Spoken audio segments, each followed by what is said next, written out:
हिंदी व्याकरण। व्याकरण पढ़ते हैं सब। व्याकरण जो शब्द है वो वी प्लस आ प्लस करण के योग से बनता है व्याकरण। अब इसकी हम परिभाषा देखते हैं। व्याकरण वह ग्रंथ है जो हमें भाषा के शुद्ध लेखन, शुद्ध उच्चारण और शुद्ध प्रयोग का ज्ञान प्रदान करता है, उसे व्याकरण कहते हैं। ठीक है। व्याकरण के अंग होते हैं 3: वर्ण, शब्द, वाक्य। अब हम सबसे पहले जो है वो वर्ण विचार को पढ़ते हैं। ठीक है। वर्ण विचार, इसमें हम देखते हैं वर्ण क्या होता है। सबसे पहले हमें ये पता होना चाहिए कि वर्ण क्या चीज़ है। भाषा की सबसे छोटी मौखिक इकाई ध्वनि के लिखित रूप को वर्ण कहते हैं। जो कि कामता प्रसाद गुरु कहते हैं कि भाषा की वह छोटी सी छोटी इकाई जिसके खंड नहीं हो सकते, यानी टुकड़े नहीं होते, उसको हम वर्ण कहेंगे। ठीक है। हाँ, जैसे कि ए तो ए रहेगा ना, फिर कै खे जो स्वर रहित हलंत कर देंगे। हाँ, फिर कुछ तथ्य देखो। भाषा की सबसे छोटी मौखिक इकाई ध्वनि, भाषा की सबसे छोटी लिखित इकाई वर्ण। लिखित वर्ण है, मौखिक ध्वनि है। सबसे छोटी इकाई या अंग रचना की दृष्टि से वर्ण या अक्षर। अगर ऑप्शन वर्ण हो तो वर्ण, अक्षर हो तो अक्षर कर देंगे। ठीक है।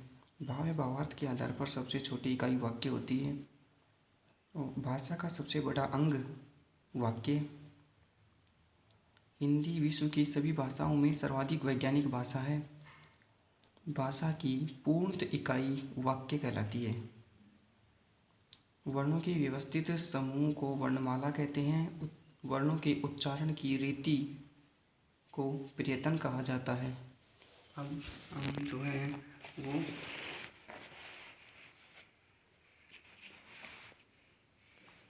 पढ़ेंगे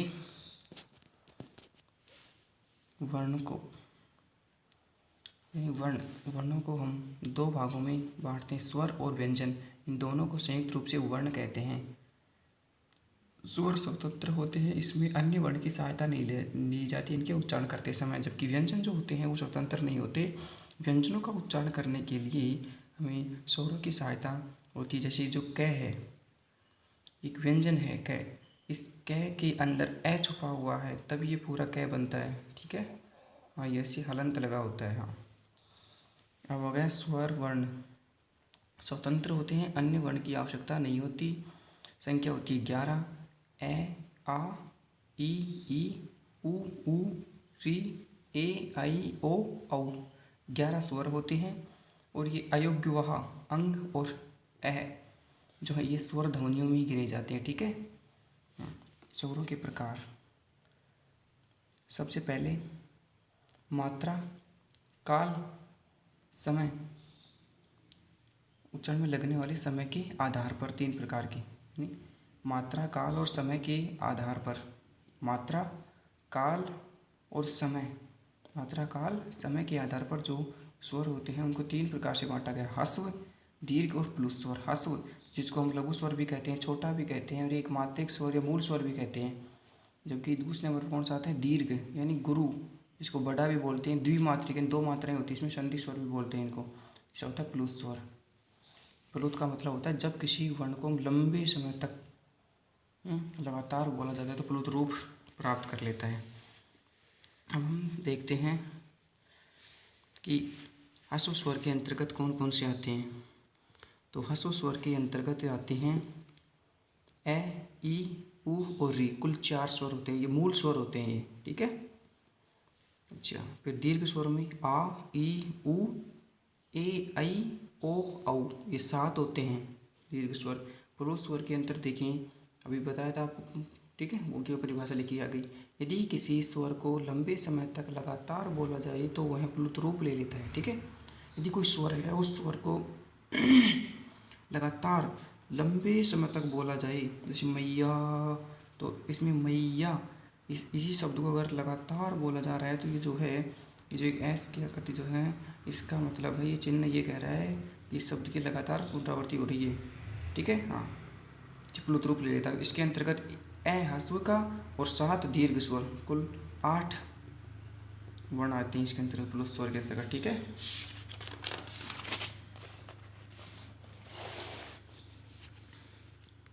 अब देखो ह्रस्व का ए और दीर्घ के 7 वर्ण, टोटल 8 वर्ण हो गए प्लुत में संख्या। ठीक, अब उसके बाद हम देखते हैं ओष्ठ नंबर 2। ओष्ठ आकृति के आधार पर 2 होते हैं, वृत्तमुखी और अवृत्तमुखी। ठीक है, इन्हीं को वृत्ताकार अवृत्ताकार भी बोलते हैं। वे स्वर जिनका उच्चारण करते समय होठ वृत्त के आकार में मुड़ जाते हैं, यानी वे वर्ण जिनका हम उच्चारण करते हमारे जो होठ हैं वो वृत्त के आकार में मुड़ जाते हैं, उन्हें हम वृत्तमुखी स्वर कहते हैं। ठीक है, वृत्तमुखी स्वर हैं वो 4 होते हैं, उ ओ औ। ठीक है, अवृत्तमुखी, अवृत्तमुखी में वे स्वर जिनका उच्चारण करते समय होठ वृत्त की आकृति नहीं बनाते, उन्हें अवृत्तमुखी स्वर कहते हैं। ए, आ, ई, री, ए, ऐ, ये 7 होते हैं अवृत्तमुखी या अवृत्ताकार स्वर कहलाते हैं, यानी होठ जो हैं वो वृत्त की आकृति नहीं बनाते हैं कि उच्चारण में। ठीक है, फिर उसके बाद इनके साथ ही कुछ महत्वपूर्ण बिंदु देखो। विस्तृत स्वर बूझे, अगर विस्तृत स्वर पूछा जाए तो क्या बताएंगे? ई, पूर्ण विस्तृत ए, ऐ, अल्प वृत्तमुखी में ओ औ और पूर्ण वृत्तमुखी में उ आता है। ठीक है, अच्छा अब देखो नोट, इस पर ध्यान देना। ओ आगत स्वर, विदेशी स्वर, मेहमान स्वर है, यह वृत्ताकार स्वर में गिना जाता है। ठीक है, फिर आगे जीभ की क्रियाशीलता के आधार पर 3 प्रकार के अग्र, मध्य, पश्च। अग्र आगे वाले कौन से होंगे? ई, ए, ऐ और री। मध्य में आएंगे ए अकेला, पश्चिम में बच गए कौन से? आ, उ, ओ, औ।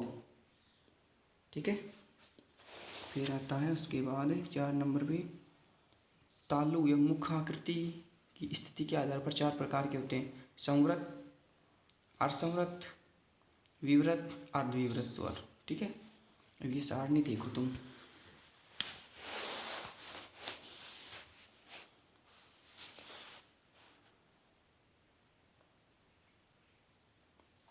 ये जो सारणी है ये बहुत मोस्ट इम्पोर्टेंट है, याद करनी है तुम्हें। ठीक है, मोस्ट लगा करो, इसको बनाओ। इस सारणी के द्वारा हम इन सारी चीज़ों को याद करेंगे। हमने क्या पढ़ा? तालु की स्थिति के आधार पर संवृत 4 प्रकार के, संवृत, अर्धसंवृत, विवृत, अर्धविवृत। तो अब देखो यहाँ पे आ जाओ। संवृत स्वर, संवृत में तो आएंगे कौन कौन से? ये ई और ये री लगा हुआ है यहाँ पे, ये उ। ठीक है, 5 हो गई। फिर अर्ध संवृत की बात करें तो ये नीचे वाली ये ए, ओ आ जाएंगे।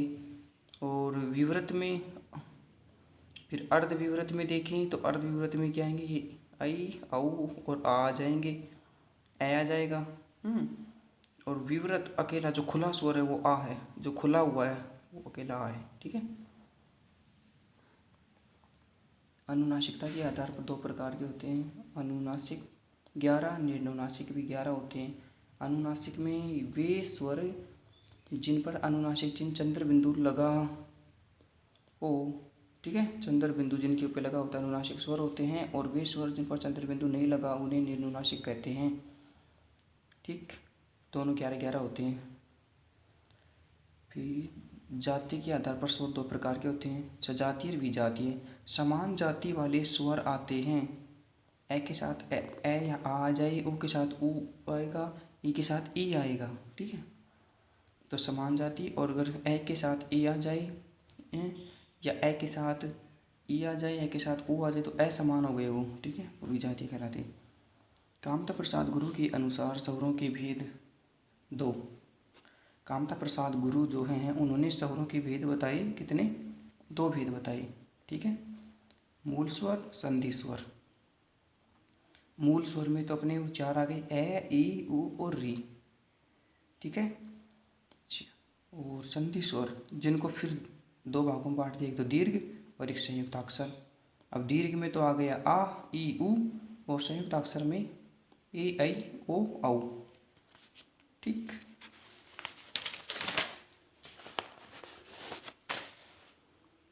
अब इसके बाद आता है व्यंजन।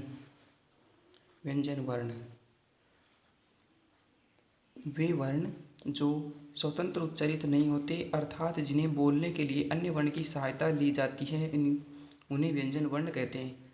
जिनके उच्चारण में हमें स्वरों की सहायता चाहिए वो व्यंजन वर्ण कहलाते हैं। इनकी संख्या होती है 33 और स्वर होते हैं 11। अच्छा, अब देखो इनका अध्ययन करें। अध्ययन की सरलता हेतु हम जो ये व्यंजन वर्ण हैं इनको 5 वर्गों में बांटते हैं। कै वर्ग, चै वर्ग, टै वर्ग, तै वर्ग, पै वर्ग। ठीक है, कै वर्ग जिसमें कै, खे, कै, गै, डै। चै वर्ग में चै, छ, जै, झै, नै। टै वर्ग में टै, ठै, डै, ढै, णै, ण। और तै वर्ग में तै, थै, दै, धै, नै, पै, फै, बै, भै, मै। ठीक है, कुल वर्ण कितने हो गए? कुल कितने वर्ण होते हैं? 25। ठीक है, हाँ। और अंतस्थ वर्ण य, रै, लै, वै इनको ईसत विवृत भी बोलते हैं। ऊष्म जिसमें स और है आते हैं। संयुक्त अक्षर में 4 आते हैं, क्षत्रिय, तत्सूल, ज्ञानी और श्रेय। है जो है इसको हम काकल्य नाभिक की अलिजीवा बोलते हैं। और वश्य ध्वनियों में न, स, ज, र, ल आती हैं। ठीक है, अब जो ये हमने अध्ययन की सरलता है तो कैसे लेके और ये मैं तक जो 25 वर्ण है उनमें जो बाटा है कै वर्ग, छः वर्ग, टै वर्ग, तै और पै वर्ग को इनको हम क्या बोलते हैं? स्पर्शी व्यंजन, वर्गीय व्यंजन, स्पष्ट व्यंजन, स्फुटात्मक ध्वनियाँ बोलते हैं। ठीक है, हाँ। अब इनके नीचे आते हैं। अब हम व्यंजनों का वर्गीकरण देखते हैं। तो अध्ययन की दृष्टि से 3 प्रकार स्पर्श 25 होते हैं। कैसे? मैं तक जो हमने भी ऊपर देखे ये कैसे लेके या मैं तक जो हैं ये अध्ययन की सरलता है तो हमने बांट लिया ना इनको। तो ये तो हो गए अध्ययन की दृष्टि से मतलब स्पर्श व्यंजन, जिनको वर्गीय व्यंजन भी स्पष्ट व्यंजन भी बोला जाता है। कैसे? मैं तक 25। अंतस्थ ये रह लय, अभी हमने ये देखे थे ऊपर, ये अंतस्थ रहे, ये रह ईशत विवृत भी बोलते हैं इनको। इनमें ये और वह जो अर्धस्वर अल्प विवृत और संघर्षहीन है। ठीक है, फिर ऊष्म में ये स और है 4 आते हैं। ठीक है, इन भागों में बांट दिया। फिर उसके बाद 2 नंबर पे गूंज, घोष, ध्वनि कंपन के आधार पर 2 प्रकार, अघोष और सघोष। अघोष जिसको परोक्ष व्यंजन भी कहते हैं, व्यंजन, और सघोष मृदु व्यंजन कहलाते हैं। इनको याद करने का सीधा सा है।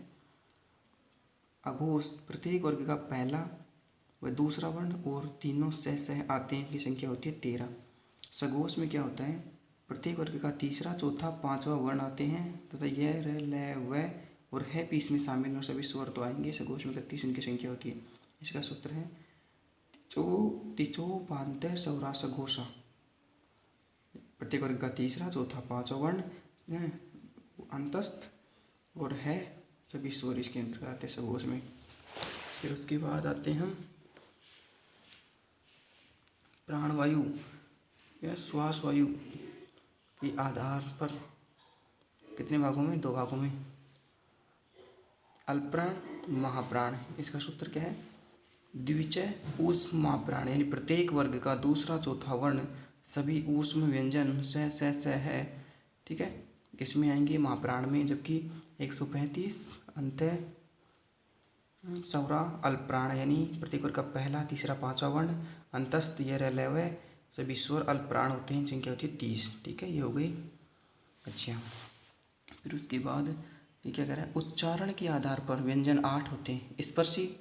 स्पर्शी में तभी हम पढ़ के आए हैं, इसमें कै वर्ग, टै वर्ग, तै वर्ग, पै वर्ग के प्रथम 4 वर्ण आते हैं। कुल 16 वर्ण होते हैं। ठीक है, इसमें एक 6 वर्ग को हटा दिया क्योंकि 6 वर्ग जो है वो स्पर्शी संघर्षी में आता है। ठीक है, प्रारंभ के 4 वर्ण आते हैं। और ऊष्म संघर्षी में आएंगे, ऊष्मा जिससे निकलती है स है आते हैं। कुल वर्ण 4 होते हैं।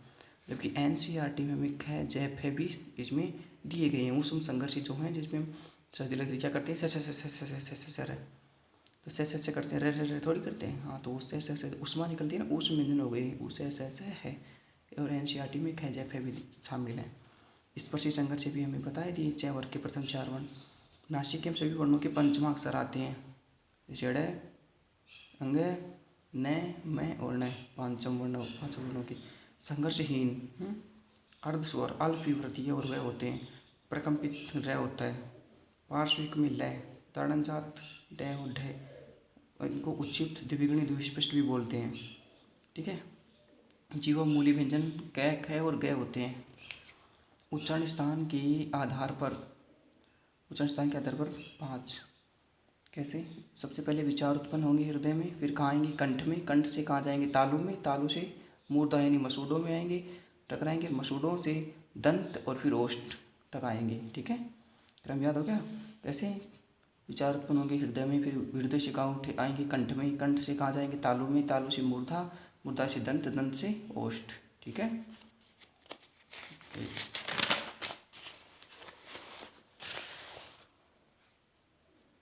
अब हम इनको याद करते हैं। क्रम संख्या, ये वर्ण, स्वर और व्यंजन दोनों मिलकर वर्ण कहलाते हैं, अभी हमने पढ़ लिया था। तो वर्ण, ये उच्चारण स्थान और नाम। तो ए, आ, कै वर्ग है और विसर्ग का जो उच्चारण स्थान है वो कंठ है। क्या नाम देंगे? कंठ है। ई, च वर्ग ये और से का उच्चारण स्थान क्या होगा? तालु, इसे क्या कहेंगे? तालव्य। री, ट वर्ग र और से मूर्धन्य। लिरी, तय वर्ग लय और से दंत। ऊ, पै वर्ग का ओष्ठ। ए, आई का क्या होगा? कंठ तालु। ओ, कंठोष्ठ। वे केवल दंतोष्ठ और है क्या है? स्वर यंत्र यानी अलीजीवा। कल नाम भी कभी बढ़ गया थे ना वहाँ। और ये अंग, अंग न, मैं जो क्या है नासिक के वर्ण। ठीक है। अब तुम्हें एक ट्रिक बताता हूँ, याद करना कैसे। बाड़ी में बिठाओ। अकह विसर्ग कंठाराम। ए, आ, कै वर्ग है और विसर्ग शब्द, इनका उच्चारण होगा कंठ। ठीक है। इचु यशानाम तालु। ई, च वर्ग यह और सह तालव्य। री, टुर रसानाम मूर्धा। री, ट वर्ग र और सह मूर्धन्य। लृ, लसानाम दंते। लृ, त वर्ग लह और सह दंते। उपवर्ग ओष्ठ। उ, पै वर्ग ओष्ठ। ए, देतो कंठ तालु। ए, आई कंठ तालव्य। ठीक। ओ, देतो कंठोष्ठ। और कंठोष्ठ वह केवल दंतोष्ठ है अलीजीवा और ये नासिक हो गया। ठीक है। अच्छा, अब हिंदी के अन्य वर्णों की हम बात करें तो देख लेते हैं। अयोग्यवाद 2 होती है, हमने पढ़ के आए थे, अंग हो रहे हैं। ठीक है। अनुस्वार ऐसे बिंदी लगती है, विसर्ग में ऐसे 2 बिंदी पीछे लगती है। चिन्ह, ये चिन्ह ही नहीं किया था। अनुस्वार का चिन्ह ये होता है, ये होता है। इनका प्रयोग व्यंजन वर्णों के साथ नहीं होता, ये केवल स्वर वर्णों में ही प्रयुक्त होते हैं। इनकी संख्या 2 मानी जाती है। ठीक है। अंग और जो हैं ये क्या होते हैं? स्वर ध्वनियों में काउंट होते हैं, माना जाता है इनको। स्वरों में काउंट होती है, इनकी 2 इनकी मात्रा मानी जाती है, व्यंजनों में इनका प्रयोग नहीं होता। ठीक। हाँ, ओके। अब संयुक्त अक्षर 4 होते हैं, छछत्रीय, तृतशूल, गगनश्रय। इन छछत्रीय कै, हलंत, धन से, हलंत ए क्या बनेगा? छछत्रीय ऐसे होगा। फिर तय को तय प्लस र प्लस ए बराबर त्रय बनता है। जय प्लस न प्लस ए बराबर न गे बनता है। और श्रय में स प्लस र प्लस ए बराबर श्रय बनता है। ठीक है। अब हम कुछ चीज़ देख लेते हैं। व्यंजन गुच्छ, गुच्छा यानी क्या, कश्चित, गड्ढा, गधा, संस्कार, यानी कि जब शब्दों जो है वो एक गुच्छे के रूप में प्रयुक्त होता है, व्यंजन गुच्छ कहलाता है। द्वितीय व्यंजन में क्या होता है? पहले एक वर्ण आधा आएगा, फिर वही वर्ण पूरा आएगा, जैसे कुत्ता, सच्चा, पट्टा, बिल्ली, ये द्वितीय व्यंजन कहलाते हैं। ठीक है। अब इसके साथ ही कुछ और जानकारी। विकसित स्वर, अनुनासिक या चंद्र बिंदु स्वर एक होता है, जो ये ओ है। ठीक है। इनको हम क्या बोलते हैं? विकसित स्वर, अनुनासिक, चंद्र बिंदु स्वर एक होता है। ठीक। फिर उसके बाद ताड़नजात, उत्क्षिप्त, द्विगुणी, द्विस्पष्ट विकसित व्यंजन ध्वनि 2, ड और ढ, ये 2 होते हैं। इन्हें स्वर रहित नहीं किया जा सकता और इनसे कभी नए शब्द का आरंभ नहीं होता। एक तो इनसे नए शब्द का आरंभ नहीं होगा, कभी भी नया शब्द नहीं बनेगा ड, ढ से, और इनको स्वर रहित भी हम नहीं कर सकते, ये याद रखना है। ठीक है। फिर आता है विदेशी स्वर, आगत स्वर, मेहमान स्वर एक होता है। अर्धचंद्र बिंदु यानी चंद्रमा तो है लेकिन इस पर बिंदु नहीं होगा, अर्धचंद्र बिंदु होता है। ठीक है। जैसे कॉलेज, डॉक्टर, हॉस्टल। ठीक है। कुछ भी, हाँ, जो हम लिखते हैं उसके ऊपर जो अर्धचंद्र बिंदु होता है ना, वो यही होता है। ये विदेशी आगत और मेहमान स्वर है, ठीक। विदेशी व्यंजन होते हैं 6 आगत ध्वनियाँ, ग्रहित स्वर भी बोलते हैं इनको, ग्रहित व्यंजन बोलते हैं। क ख ग ज फ ओ। तो इसमें क ख ग ज फ ये तो क्या है, 5 व्यंजन ध्वनियाँ हैं, और ओ जो है एक क्या है, स्वर ध्वनि है, जो अभी हम ऊपर पढ़ के आए। क्या है ये, विदेशी स्वर, आगत स्वर, मेहमान स्वर है ये ओ। हाँ, फिक्स, पूरा हो गया। अब वर्णों की संख्या देख लेते हम। स्वर कितने, 11, व्यंजन 33, मूल वर्ण बूझ, ये साधारण वर्ण बूझ लिखी, वर्णमाला में मूल वर्ण होते हैं 44 हैं, स्वर 11, व्यंजन 33। अयोग्य वाह 2 होते हैं, अंगुर है। संयुक्ताक्षर 4 होते हैं, ताड़न जात अभी ऊपर पढ़े 2 होते हैं। हिंदी में कुल वर्ण हो गए 52, ठीक।